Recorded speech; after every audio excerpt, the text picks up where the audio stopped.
com o gatinho, Davi.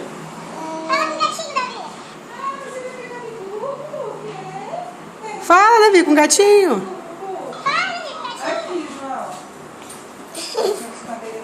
Não, tá nervoso? Você não é boca de grávida, não, né? É um pouco maravilhoso, tá? Acho que é mesmo. Só de uma vez aqui depois que ele nasceu.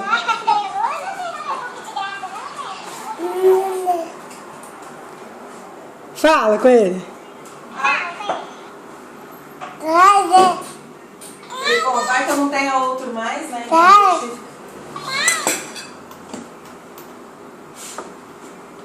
Fala, Davi.